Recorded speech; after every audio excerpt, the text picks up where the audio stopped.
Let's do some hog watch. And by that, I mean, we're not even watching hogs, really. We're watching the hogs rise up, liberate themselves from their chains. For 39 years from New Jersey. I've never been involved in politics before, but this is getting really scary. Okay, so the things that frighten me is the way this insane president talks about Canada as a 51st state. Taking Panama by force and buying Greenland. How does this person qualify as sane? Why is he not being impeached right now?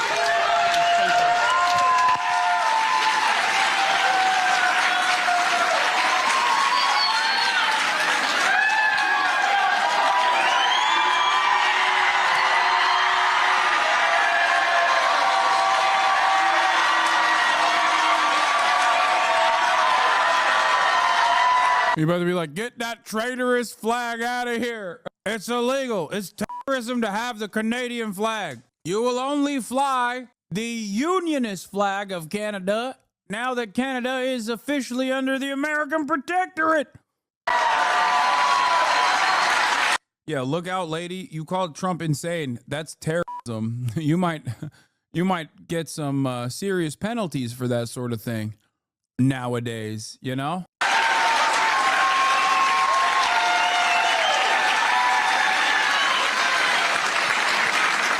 So, in short, I don't support us absorbing Canada. Canada, that would be like taking. Canada's been a good neighbor. Canada is much more liberal and left wing than the United States. If we took Canada, taking Canada would be like taking another California. It would tilt things towards the Democrats. Oh, that's what's stopping you. Okay, dude, what a. Brilliant. Yeah, the real issue is if we take Canada, they're too libtard. We're just going to be liberal. Unironically, the reason why we didn't seize more Mexican territory back in the day, because people were so racist. They were like, that would mean we would have to live alongside more Mexicans. We don't want that. Yeah. If we took Canada, the Republicans would never have control again, so we don't want that to happen.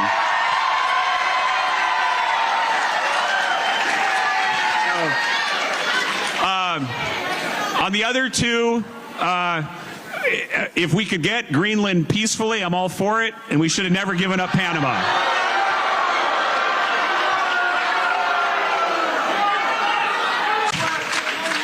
This is a question that comes from Barbara and can serve as our concluding question for the night regarding checks and balances between the different branches of government.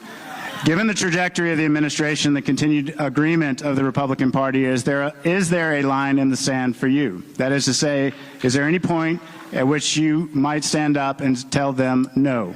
What is? No. The answer is no. Let's be for real. I don't care what he says. We know the real answer is no. In the interest of your people in Eastern Washington, what is your line in the sand? Well, in general, I swore an oath to the Constitution. It's very serious to me. I swore an oath to the Constitution before I went to Iraq. I swore an oath to the Constitution becoming a member of Congress. I would say that I understand this room is different than the rest of Eastern Washington, but you guys, you are. So, y'all are wrong. I think, and I'm not saying you're being, I'm not saying you're being disingenuous in your heart of hearts, but you have a perception that America is spiraling to some kind of constitutional crisis. Yeah. And by and large, while I would have some disagreements with President Trump on some things like tariffs and some other issues, by and large, what people of America see, what people of Eastern Washington see, is President Trump delivering on his promises. And so Well, numerous town halls are scheduled to take place across the country, and if recent town halls are any indication, tempers will be running high. Here's Republican Congressman Michael Baumgartner's town hall in Spokane, Washington last night. Watch this. You have a perception that It's so cooked. Like in 2016, 2017, there was this attitude amongst the Republicans to at least like openly acknowledge that it was shameful. Like Trump was behaving in a shameful manner. They're so gone. That's gone are those days, baby. And with no opposition whatsoever, the only thing you're going to see is just like voters actively freaking out. That's it. Yeah, I thought it was Spokane, but chatters are saying, no, it's Spokane. America is spiraling to some kind of constitutional crisis.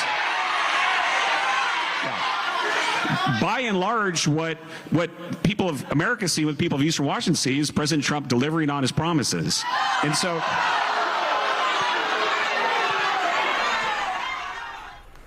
And Democrats are also feeling the heat from voters. Here's what one frustrated Medicaid recipient told Senators Mark Kelly and Ruben Gallego at a town hall in Scottsdale.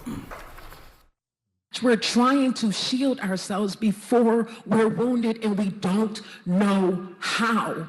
Would you mind telling your colleagues in Washington that when they're burning down this house, there's people still inside? A lot of emotion and passions there. We're joined now by CNN Chief Congressional Correspondent Manu Raju. You know, Manu, typically during recess, as members of Congress are in right now, they hold these town halls, but you don't typically see this kind of fiery reaction. Yeah, you really don't. In fact, this reminds me a lot about 2010 during the old Tea Party wave, and as the Obamacare was being pushed through Congress, we saw Democratic members at the time really getting a lot of backlash from voters. This time you're seeing Republicans also in a lot of the spending cuts that have been happening, the DOGE effort and the like, a lot of anxiety among voters. Republican leaders have counseled their members not to have town halls because they're concerned about these viral moments distracting from their message. They contend that some of this is manufactured, but it's clearly some real constituent concern as well. There is also concern on the Democratic side of the aisle, as you saw there from those Democratic senators from Arizona feeling some heat because members are not happy with their own party. We saw that from CNN polling this week about how they are held in such low regard among Democratic voters. And of course, this comes as amid this leadership battle that is facing Democratic leader Chuck Schumer, his decision to allow the government to be funded by this Republican spending bill, not the House Democrats as well. Earlier today, when he was asked about whether he would step aside, he made clear that he was going to stay as Democratic leader, said he was the best person for that position. What will be interesting today is Hakeem Jeffries, the House Democratic leader, is having his own press conference today. The last time he had a press conference on Friday, he was asked, does he have confidence in Chuck Schumer? He said, next question. What will he say today when he is asked about this very same question? We'll see what he has to say there, because Democrats are trying to get on the same page after this really messy internal battle. They certainly are. And the two leaders met on Sunday after that press conference. So we'll see if he changes his tune after meeting with Schumer. Thank you so much, Manu Raju. Wolf? And it's interesting that Manu still can join us here in the Situation Room because the House and Senate are in recess. Yes, we love having you here. Otherwise, you'd be chasing those guys through the halls of That's Congress. It's very nice to sit down every once in a while, Wolf. Good to have you in the Situation Room. Respect us! We already decided on Medicaid. This one's my favorite. This is the best one, especially because he's such a funny looking guy and his facial expressions throughout this process are hilarious. When they start screaming tax the rich, he's just like, oh, I don't know what you're saying. A heated town hall. Whoa! Showing a lot of leftists out here. Hey, yo, chill out with these radical Black Panther Party Maoist third worlders out here. Yo! I didn't know Nebraska ran like that. I didn't know Nebraska was equipped with the revolutionary potential of a developing nation that has been undermined by global capital, Western Empire. I didn't realize these were the real Maoist guerrillas. Debate in Columbus, Nebraska for Republican Congressman. Yeah, we went from Antifa to Grantifa. Antifa. Goddamn. Someone said baddies. They are baddies. That's a bad bitch right there. That's a bad bitch that wants Social Security to remain what it is. That's the baddest bitch. Mike Flood. Politics, it can be passionate. It can also be polarizing. Tonight, all of that is on display as Nebraska voters want answers to real-life decisions impacting them. First Alert 6 reporter Bella Caracta has our coverage.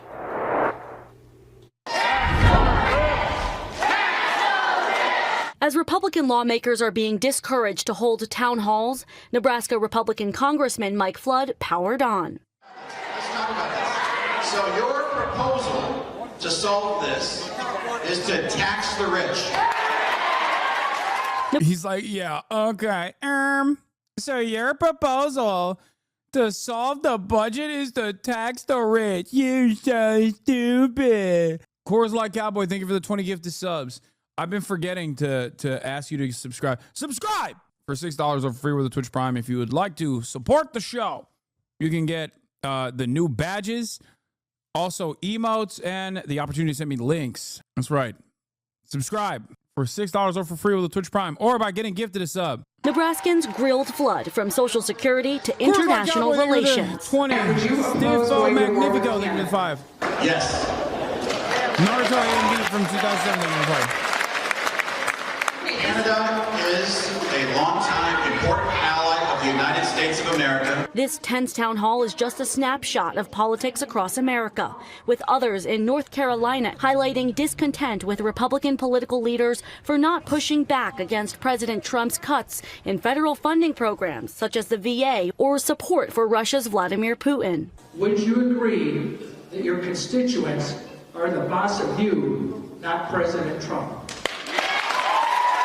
I am accountable to you. For 90 minutes, about 400 Nebraskans attended the town hall. It's so funny that all of these guys have been like, these are paid actors. These are radical Antifa leftists. Like, that's what they keep saying about all of the people that go to the Republican town halls. And then you see the town halls and it's this. It's always this. It is the most this-ass town hall you've ever seen, one after the next. Like, when I look at this picture, I don't think like these are radical young college campus activists, okay? I think of the name Eustace, a name that no one is named anymore, unless it's a trans lady who decided to name herself that, okay? Nobody fucking calls women Eustace anymore. There's no Eustaces. There's no Gertrudes. They're in the room. This is the Eustace. This is the Gertrude. This is the Beatrice, okay? That's it. This is the Ethel, the Agatha. They are the ones who are yelling. Ain't nobody's naming their fucking children these names anymore. You know the last time they did that. Last time a person was named that was basically pre-civil rights, okay? If your resistance movement is comprised of people that are named Ethel and Eustace, then yeah, it's not fucking woke college campus activists. Trans girl erasure? No, I already said that. The only people that are named Ethel or Eustace or those like old school ass names is trans ladies now. Okay, that's it. That's it. Many taking aim at Congressman Flood. Is there anything you will do to stand up against Trump? A great majority of Nebraskans and those in the 1st District voted to elect Donald Trump president in this state. To many voters, what's happening seems like chaos. For Jeremy Aspen, he says he doesn't recognize the Republican Party, a political party that had always been part of his life. At a certain point, you just feel like it isn't a fit anymore. This week, the Omaha man switched parties. It's a lot easier when the ground shifts under you. What did it mean? Dude, it's so funny. Like, Nebraska is such a tiny ass fucking state that when one guy in Omaha changes party loyalty, it makes it to the local news. I love that. Like, what the hell, man? This Omaha man changed party affiliations. But is it far too late? What the fuck? To be a Republican for you. Individual rights and freedom, especially free markets. Aspen, what? Talk about your real country, you shill. Dude, I did. I did for hours in the beginning. Will you talk a bit about Hassan? Been a big fan. As Turkish immigrants to America living on the East Coast, we're visiting LA. Would be cool to join the stream or something when we're there. Love politics/comedy. Did politics at Harvard, not to brag, just to get your attention. Show some love to the Turkic Americans, maybe. I don't know. God damn, dude.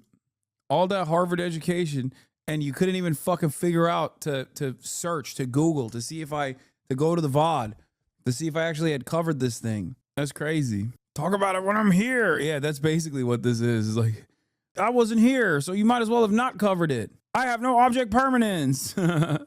Was a member of the Douglas County Republican Party, the Nebraska Republican Party, and a delegate to conventions. Now, he's a Democrat. Why register as a Democrat and not nonpartisan or libertarian? If you're going to affect real change, I do think mechanically it just works if you work within that two-party system. In Omaha, I'm Bella Caracta, First Alert 6. Aspen now believes Democrats have an opportunity to shift back to center. We want you to show fight, and you are not fighting. See, that's a lib right there, okay? That right there, you can tell. He put some stink on it. Like, that is a lib right there, okay? Fighting! At this town hall in Forestville, Maryland, Congressman Glenn Ivey got a healthy dose of the idea that even a friendly crowd can turn on you, and on a couple of occasions... Yeah. We need to shift to the center right now. It's real centrism hasn't been tried. Real centrism has never been tried. If real centrism has only been thwarted. Real centrism is not something that simply fails. It can only be failed. Real centrism has never been implemented because the CIA always thwarts the efforts of doing real centrism. One day we will have real centrism. America will be a real centrist, a transitional centrist state with American characteristics, okay? One day we will have the radical centrism that I wanted, okay? I wanted always and forever. It's just not here yet. It will get here one day, okay? Centrism cannot fail. Centrism can only be failed. Just wanted to make sure that everybody knows I'm a nuanced centrist. You didn't even get the best exchange. This is a poop. Is it a poop song? A better person to audit our government for waste, fraud, and abuse than the inspectors general that Donald Trump fired, because Elon Musk has conflicts of interest out the wazoo. He gets $40 billion Okay, this might be a Hasanabi head. I'm gonna be honest. Like, this is probably a year in federal contracts from the. This looks a little bit more like a Hasanabi head style situation. Okay, I will take ownership over this one. All right. I don't know which one of you actually went there and spoke out on the microphone, but you know, the previous old ladies were definitely not a part of the coalition, but this is a parasocialist out there. From the federal government. Trouble hearing you. Can you slow down a little bit? Elon Musk gets $40 billion a year in funding from the federal government. What makes you think that has no conflict of interest? That he has no conflict of interest?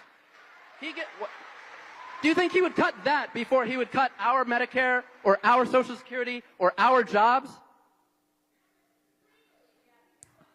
I support Elon Musk and the Department of Government Efficiency. Boo! Boo! Look at this dipshit's face when he gets booed. Look at him. Oh, man. Efficiency. Yeah, that didn't really work well in that crowd, did it? Damn, dude.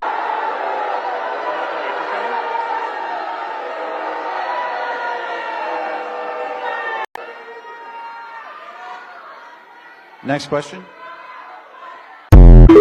Oh my God, that was so loud. It killed my brain. I'm sorry.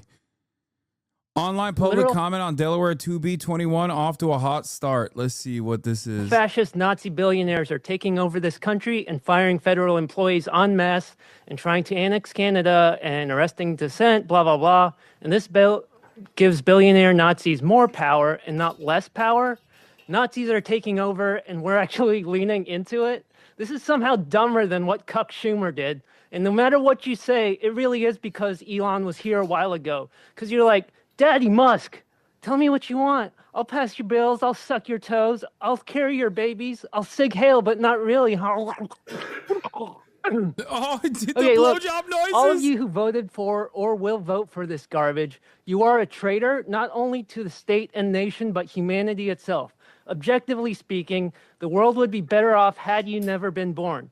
But it's not too late. You can still Bud Dwyer yourselves. At least I would enjoy watching that. So, yeah, let's go with that one. Motion to adjourn. Can I get a second? That's blowjob noises. I wrote about the bill, which just passed the House committee and will now head to the floor. Elon Musk Corporation to leave Delaware. Here's what happened next.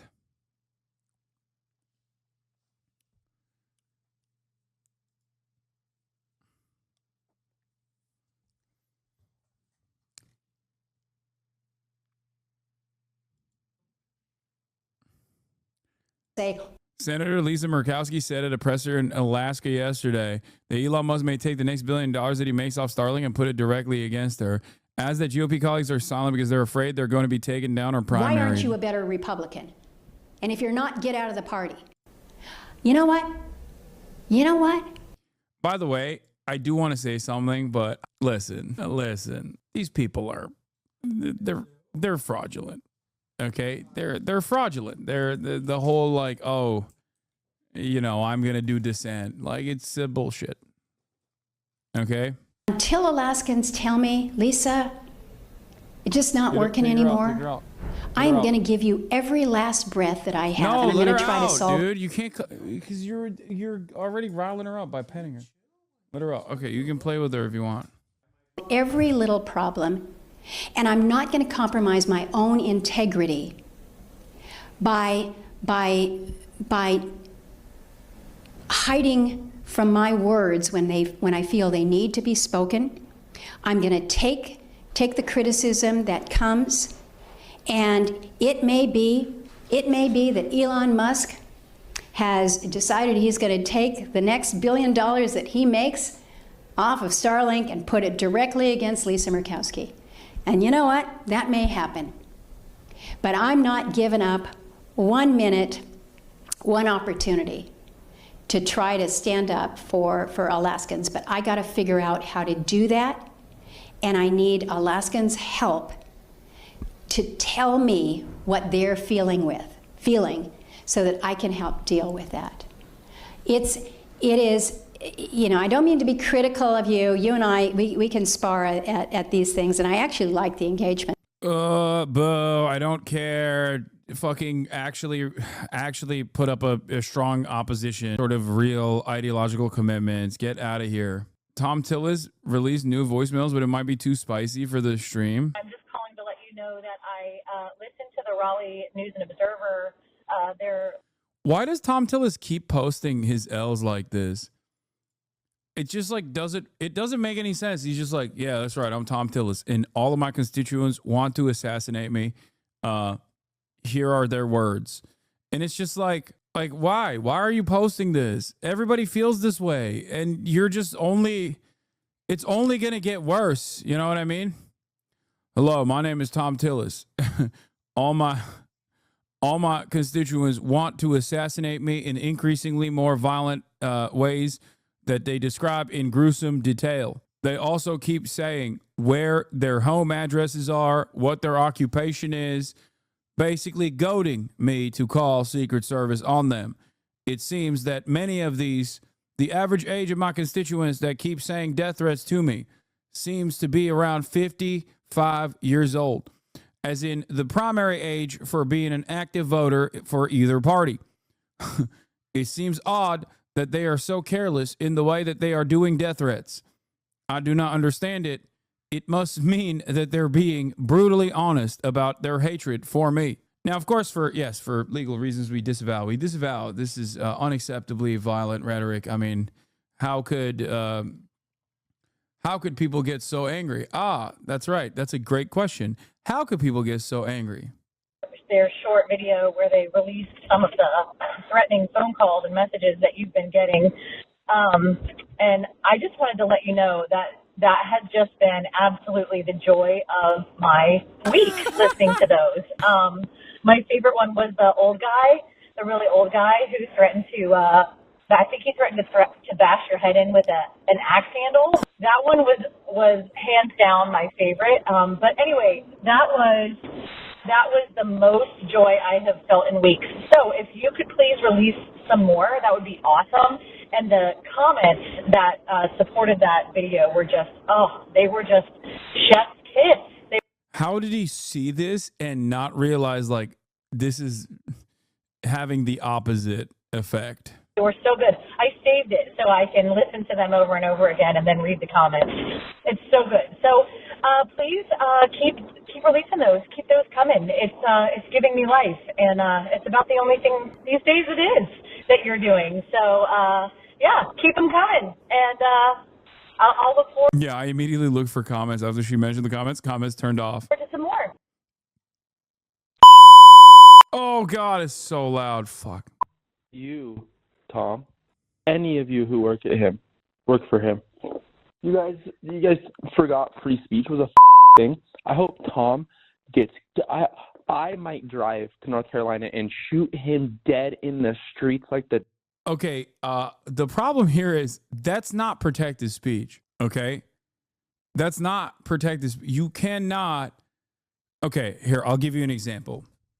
You cannot say that as a constituent you are going to go and shoot Tom Tillis in the streets like the dog he is. You can't say that. That is not free speech. It's funny, but I disavow. You can't say that. You will get a call from Secret Service. The dog he is. He's scared of death threats. We're scared of the way he is going to turn our country into a by taking bribes and siding with the oligarchs.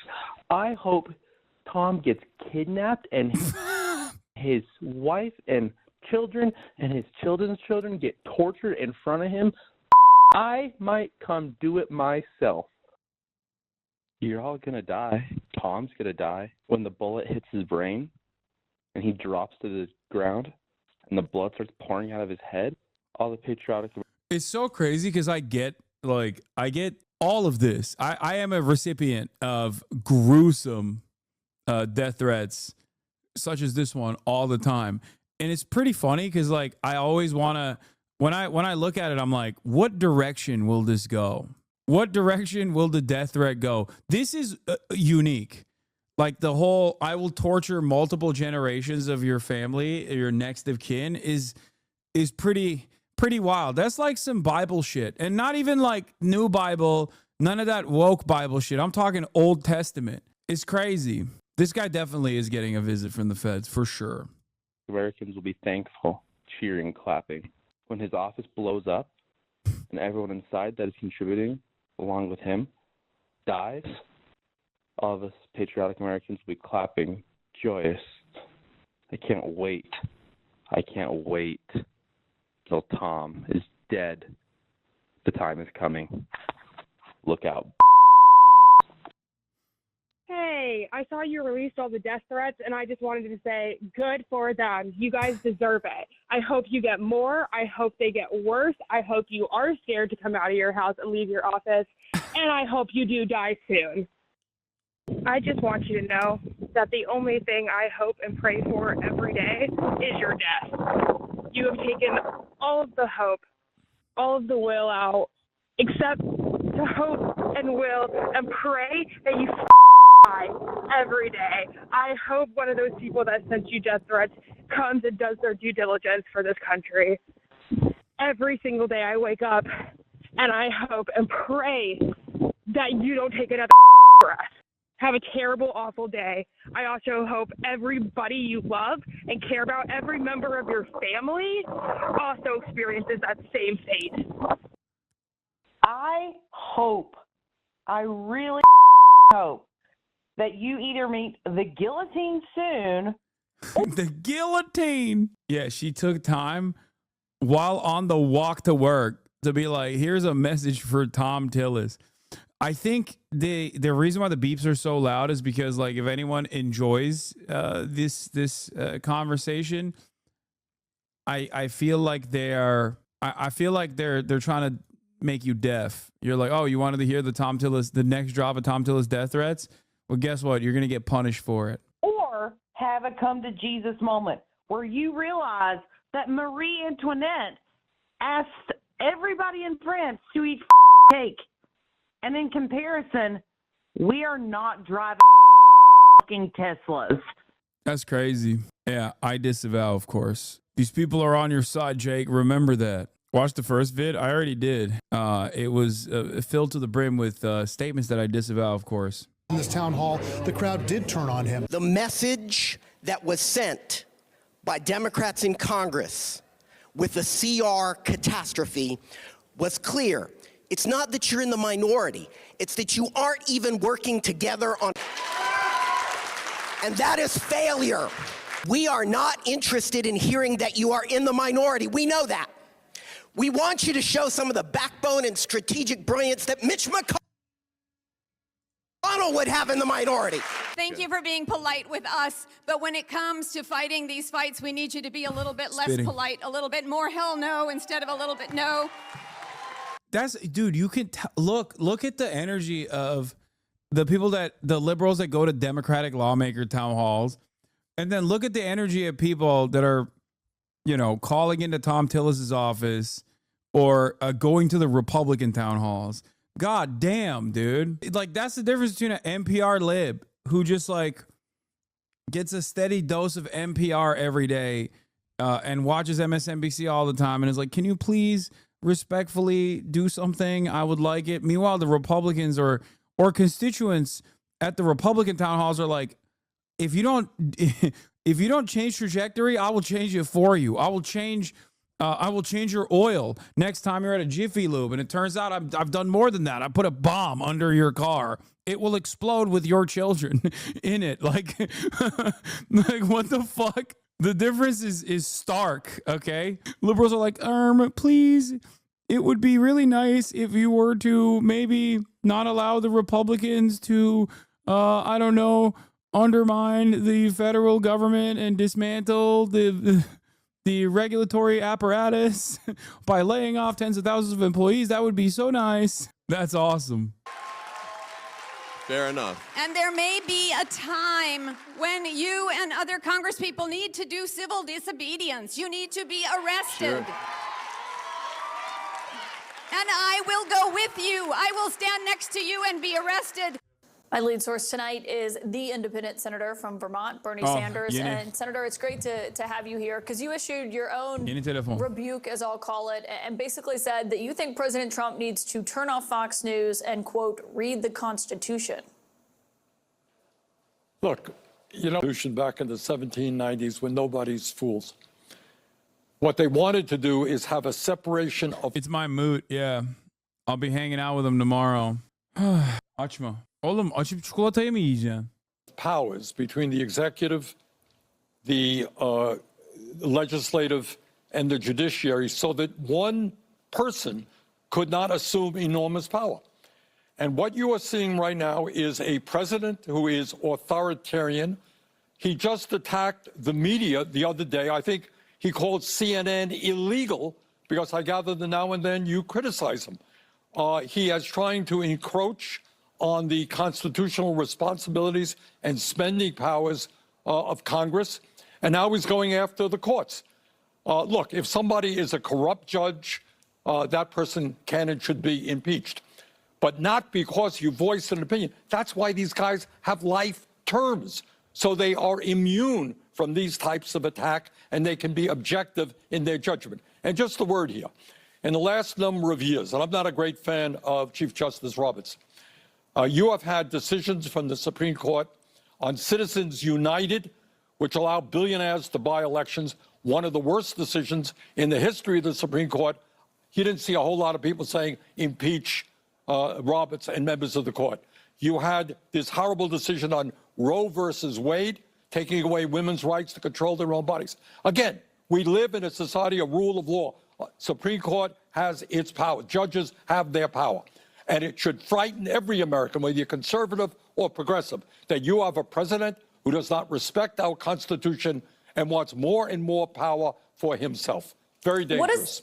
What does it say that the Chief Justice, who, that's a great point, you have also criticized decisions that the Supreme Court has made with John Roberts as the Chief Justice, but what does it say that he felt the need to come out and issue this rebuke of Trump tonight? Well, I don't know Roberts all that well. I'm not a great fan of his court, but I think he does understand, I suspect, the danger of a president who does not respect the Constitution of the United States and wants more and more power for himself. It would take 67 senators to remove a judge from the federal bench. That would mean that every Republican would have to vote for it, and I believe 14, gonna happen. No, 14 don't Democrats. Have to go into it. It's not going to happen. Okay, period. We don't have to. But what we have to worry about is this movement toward authoritarianism. Trump admires and loves people. He thinks they're great. They're beautiful people when they agree with him. But if you criticize them, you're acting illegally, you should be impeached, you're terrible, etc. You're a left-wing fanatic, whatever he calls people.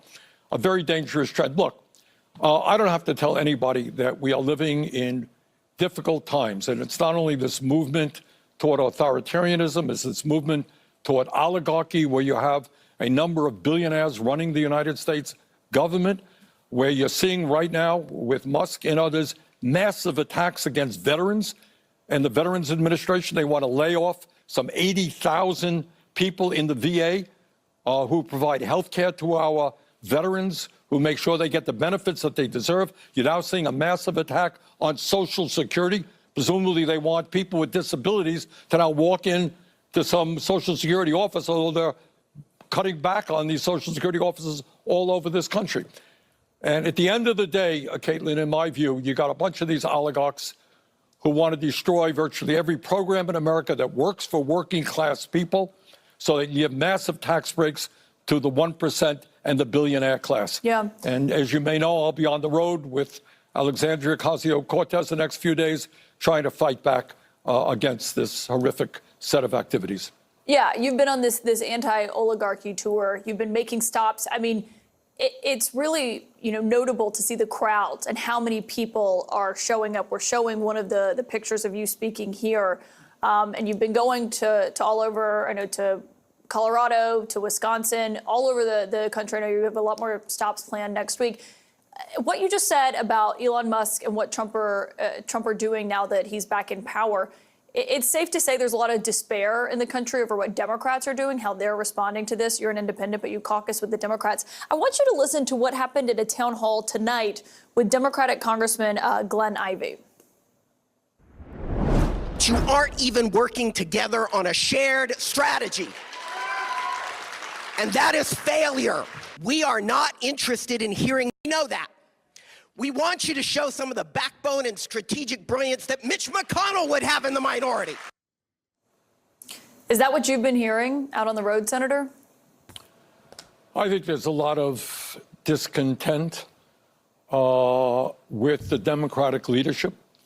And I think with the entire Be nice if Obama joined in on this fight. Oh, wait, Obama doesn't give a shit about anything but his own wealth as that is. Yeah, Obama's going to join in on the fight on the side of the Democratic establishment to be like, keep up the good work, Chuck. You're doing great.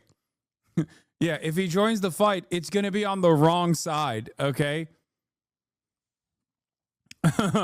You don't want Obama joining this fight, all right? Democratic Party. And one of the things that I and Alexandria will be trying to do is get people involved in... What's he going to do, another Netflix series? He's going to drop another music playlist, dude. The political process, either as independents or as progressive Democrats, to stand up for a working class in this country, which is being hammered every single day. Real inflation accounted for wages have not gone up in 52 years, while the very richest people have become much richer. Our healthcare system is broken. Our housing system is broken. Our child care system is broken. We're not making the progress we need to address the climate crisis that we face. And yet the majority of the American people believe that we should have a government that works for them and not the few, which is what we have right now. So I hope we can rally the American people in so many ways to understand the critical moment that we're in and to get them to stand up and fight back, not only against Trump, but in the richest country in the history of the world. We should not be the only major country that doesn't guarantee health care to all people or paid family and medical leave, or have 800,000 people sleeping out on the street. We're the richest country in the history of the world. We can have a government and an economy that works well for all. When it comes to that effort in the Senate, do you think Senator Chuck Schumer is the right person to lead it? It's not. I know everyone's beating up on Chuck, and I strongly disagree with him. Strongly. No one is in the caucus more critical of Schumer than I am. But it's not Schumer. It's the caucus. It's not the caucus. It's the Democratic Party. You got to take a deep breath and understand that you have a Democratic Party. You know, you got a Republican Party, which is owned by Musk. Any Republican who defies Donald Trump will be primaried by Musk, unlimited amounts of money. In the Democratic Party, you got a party that is heavily dominated by the billionaire class, run by consultants who are way out of touch with reality. The Democratic Party has virtually no grassroots support. So what we are trying to do is, in one way or another, maybe create a party within the party of bringing millions of young people, working class people, people of color, to demand that the Democratic Party start standing with the working class of this country and take on the very powerful corporate interests that have never had it so good. You've been out on the road hearing that from voters with Congresswoman Alexandria Ocasio-Cortez, as you mentioned. People are saying she should primary Schumer. Do you think she'd be a formidable opponent if she did? I don't want to go. Look, the issue right now is not worrying about a primary 3 years ago, 3 years from now, whenever it's going to be. That's media stuff, Caitlin. That's not what people are worried about. It's Democratic voter stuff too, though. Wake up.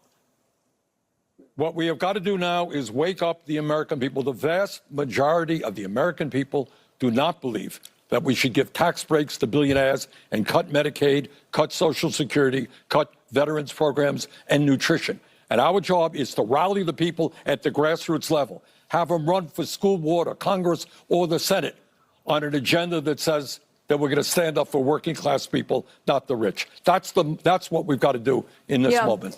And certainly, I mean, we have seen this at your town halls, and for people who haven't been watching where you've been going, I mean, my moot, Caitlin Collins, interviewing my other moot, Bernie Sanders. What a time to be alive. My Twitter moot. My Twitter moots are talking to one another on CNN. It's so stupid. Your stops across the country. It's been quite fascinating to see just the audience reaction. Senator, I do want to ask you, because tonight we have breaking news that President Trump has fired the 2 Democratic members of the Federal Trade Commission. Usually the president's party has 3 seats. The opposing has 2 on that board. No. Do you believe that? Yeah. I mean, he tried to get rid of the National Labor Relations Board people as well. Look, this is the guy, as I just mentioned a moment ago. He happens not to believe in the rule of law, not to believe in the Constitution, and he will try to exercise his power in any and every way. And the American people have got to stand up and stop him. Senator Bernie Sanders, always appreciate your time, and thanks for taking time out of the tour to join us here on CNN.